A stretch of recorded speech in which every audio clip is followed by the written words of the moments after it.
आज मैं आपका अपना लीगल इंसान आपके लिए लेके आया हूँ एविडेंस एक्ट 2023 का सेक्शन 137 से लेके 146 तक। अब हम पढ़ेंगे सेक्शन 137 जो कि इस आधार पर कि उत्तर से अपराध के फंसाए साक्षी उत्तर देने से समय ना होगा। Witness not excuse from answering on ground that answer will criminate. मैं आपको इसकी डेफिनेशन बता देता हूँ, फिर मैं आपको इसको एग्जांपल से समझा दूंगा, फिर मैं आपको और भी आसान तरीके से समझा दूंगा। कोई भी गवाह किसी सुसंगत प्रश्न का उत्तर देने से केवल इस आधार पर इनकार नहीं कर सकता कि उस उत्तर से वह स्वयं अपराधी सिद्ध हो सकता है। यह उस पर दंड कब्जित का खतरा उत्पन्न हो सकता है। हालांकि यदि न्यायालय उसे उस उत्तर देने के लिए बाध्य करता है तो ऐसा उत्तर उसके विरुद्ध किसी आपराधिक कार्रवाई में उपयोग नहीं किया जाएगा सिवाय झूठी गवाही के मामले में। इस धारा से इसमें यह बताया गया है कि कोई भी अगर अपराधी के साथ कोई व्यक्ति था तो उसके साथ वो था, अगर वो कोर्ट में गवाही देता तो ये इसलिए मना नहीं कर सकता कि वो उसके विरुद्ध जाएगा। अगर कोर्ट उसको बाध्य करती है और उत्तर देने के लिए तो उसकी गवाही उसके विरुद्ध इस्तेमाल नहीं की जाएगी जब तक वह झूठी गवाही ना दे। ठीक है, अब हम पढ़ेंगे सेक्शन 138 जो कि हमारा सह अपराधी अकम्प्लिस वह व्यक्ति होते हैं जो किसी अपराध के करने में स्वयं शामिल रहा हो या जिससे अपराध करने का सहायता सहयोग या सहमति की हो। ठीक, मैं आपको इसको उदाहरण से बता देता हूँ। ए और बी ने मिलकर डकैती की। बाद में बी अदालत में गवाह बन जाता है और पूरी घटना के बारे में बयान देता है। क्योंकि वह बी स्वयं अपराध में शामिल था इसलिए वह सहअपराधी है। धारा 138 के अनुसार बी की गवाही स्वीकार है, लेकिन अदालत सामान्य उसकी गवाही की अन्य साक्ष्यों से पुष्टि खोजती है। जैसे कि किसी व्यक्तियों ने डकैती करी, उनमें से आगे कोई एक गवाह बन गया तो उसकी गवाही तो स्वीकार होगी, परंतु अदालत और भी गवाह ढूंढेगी कि उसकी गवाही को सही साबित करने के लिए। अब हम पढ़ेंगे सेक्शन 139 साक्ष्यों की संख्या, नंबर ऑफ विटनेस। किसी तथ्य को सिद्ध करने के लिए गवाहों की कोई निश्चित संख्या आवश्यक नहीं है। किसी एक गवाह की विश्वसनीय और भरोसेमंद गवाही भी तथ्य को सिद्ध करने के लिए पर्याप्त होती है। अब कोई भी जिसमें ज़्यादा वो नहीं करना होता कि कितने गवाह मतलब चाहिए ही चाहिए। इसमें अगर एक भी व्यक्ति सच बोल रहा है और उसको भरोसा दिला देता है कि वह सच बोल रहा है तो उसकी गवाह मानी जाती है। अब हम पढ़ेंगे अध्याय 10 साक्षी की परीक्षा के विषय में, धारा 140 जो कि हमारा साक्ष्यों के पेशकरण और उनकी परीक्षा का क्रम, order of production and examination of witness. अब हम इसको समझेंगे। गवाह को न्यायालय में निर्धारित कानूनी क्रम में प्रस्तुत किया जाता है और उनका परीक्षण किया जाता है। पहले उस पक्ष की मुख्य पक्ष परीक्षा होती है जिसने उसे बुलाया है। इसके पश्चात विपक्ष दूसरा उसकी प्रति परीक्षा की जाती है और अंत में आवश्यक होने पर उसी पक्ष द्वारा पूर्ण परीक्षा की जाती है। मैं आपको उदाहरण से इसको समझा देता हूँ। अभियोजन पक्ष गवाह को बुलाता है और पहले उससे सवाल करता है मुख्य परीक्षा, फिर बचाव पक्ष उससे जिरहार करता है प्रति परीक्षा और जरूरत होने पर अंत में फिर से स्पष्टीकरण लिया जाता है पूर्ण परीक्षा। अब हम पढ़ेंगे सेक्शन 141 जो है हमारा न्यायाधीश साक्ष्य की ग्राह्यता के बारे में निश्चय करेगा। Just to decide as to admissibility of evidence, यह तय करने का अधिकार कि कोई साक्ष्य न्यायालय में स्वीकार है या नहीं न्यायाधीश का होता है। न्यायाधीश यह देखता है कि प्रस्तुत साक्ष्य कानून के अनुसार सुसंगत और स्वीकार्य है या नहीं और उसी के आधार पर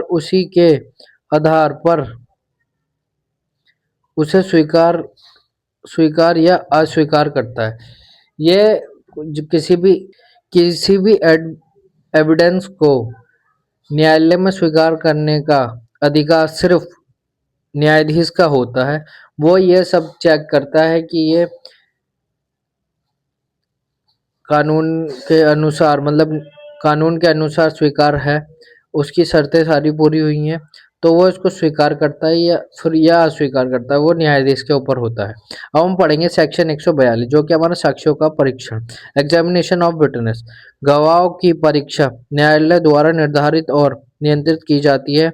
न्यायालय यह अनुमति दे सकता है कि किस गवाह से किस प्रकार, किस क्रम और किन प्रश्नों के माध्यम से परीक्षा की जाए ताकि सत्य की समुचित रूप में उद्घाटन हो सके।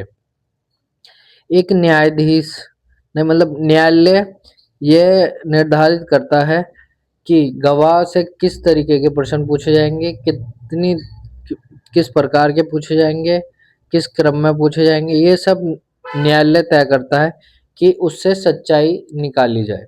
अब हम पढ़ेंगे एक सेक्शन 143 जो कि हमारा परीक्षाओं का क्रम, ऑर्डर ऑफ एग्जामिनेशन। ठीक है, इसको मैं आपको डेफिनेशन से बता देता हूँ। किसी गवाह की परीक्षा का क्रम न्यायालय द्वारा निर्धारित किया जाता है।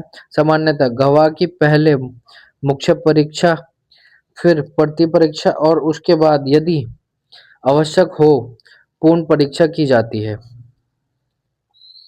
अब हम पढ़ेंगे सेक्शन 144 जो कि है किसी दस्तावेज को पेश करने के लिए सामान्यतः व्यक्ति की प्रति परीक्षा, cross examination of person called to produce a document. यदि किसी को अदालत में दस्तावेज पेश करने के लिए बुलाया जाता है तो वह व्यक्ति प्रतिपक्ष द्वारा प्रति परीक्षा, क्रॉस एग्जामिनेशन के लिए उपलब्ध रहता है। इसका उद्देश्य दस्तावेज की सत्यता और विश्वसनीयता की जांच करना है। ठीक, मैं आपको इसको आसान भाषा में बता देता हूँ। जब कोई व्यक्ति सबूत के तौर पर कोई भी दस्तावेज या खुद भी पेश होता है तो अदालत में वो जब तक रुकता है जब तक उसकी क्रॉस विपक्ष पक्ष उससे सब चीज ना पूछ ले कि ये क्या, ये सत्य, ये गवाह असली है या नकली है, ये कब उत्पन्न हुआ था, ये आपने देखा था या कुछ भी, ये सब इसके अंतर्गत आता है। अब हम पढ़ेंगे सेक्शन 145 जो कि हमारा सील का साक्ष्य देने वाला साक्षी, विटनेस ऑफ कैरेक्टर। किसी व्यक्ति के चरित्र, कैरेक्टर या प्रतिष्ठा, रेपुटेशन के बारे में गवाही देने वाले गवाह को चरित्र के गवाह, विटनेस ऑफ कैरेक्टर कहा जाता है। ऐसे गवाह केवल यह बता सकते हैं कि वह व्यक्ति सामान्यतः ईमानदार, शांतिप्रिय या किसी विशेष गुण दोष वाला है। ठीक, जैसे मैं आपको इसको आसान भाषा में बता देता हूँ। किसी भी व्यक्ति के कैरेक्टर के बारे में जो विटनेस आता है उसको कैरेक्टर, विटनेस ऑफ कैरेक्टर कहा जाता है। ऐसे व्यक्ति सिर्फ उस व्यक्ति के कैरेक्टर के बारे में बता सकते हैं और किसी भी, जैसे कोई भी मुकदमा या चोरी वोरी का केस है उसके बारे में वो नहीं बोलेंगे, सिर्फ वो कैरेक्टर के ही बारे में गवाही देंगे। अब हम पढ़ेंगे सेक्शन 146 जो कि हमारा सूचक प्रश्न, लीडिंग क्वेश्चन। वह प्रश्न होते हैं जो गवाह को उत्तर पहले से सुझा कर पूछता है, यानी प्रश्न में ही उत्तर का संकेत शामिल होता है। उदाहरण, मुख्य परीक्षा में सामान्य प्रश्न, आपने घटना कब देखी? निर्देशिक प्रश्न, आपने देखा कि आरोपी ने चोरी की थी, है या ना? ठीक, प्रति परीक्षा में उपरोक्त निर्देशक प्रश्न वैध हैं लेकिन मुख्य परीक्षा में नहीं। ठीक, अब इसमें मैं आपको आसान तरीके से बता देता हूँ कि आपसे कोर्ट में किस तरीके से प्रश्न पूछे जाते हैं। इसमें प्रश्न पूछे जाते हैं कि आपको ही, मतलब उस प्रश्न में ही उत्तर होता है।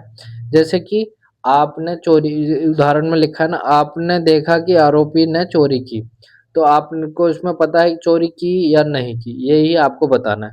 तो या ये प्रति परीक्षण, मतलब डिफेंस लॉयर पूछेगा, आपका लॉयर नहीं पूछेगा जिसने आपको बुलाया है। आशा करता हूँ आपको समझ आया होगा। ऐसी वीडियो आगे देखने के लिए मेरे चैनल को सब्सक्राइब करें। अगर आप मेरी वीडियो देखते हैं तो प्लीज़ एक कमेंट करें जो मुझे पता लगे कि आप मेरी वीडियो देख रहे हैं, और मेरी वीडियो को लाइक करें और शेयर करें जो और लोगों तक भी यह पहुँचे। और रोज़ ऐसी वीडियो पाने के लिए मेरे चैनल को सब्सक्राइब करें। Thank you.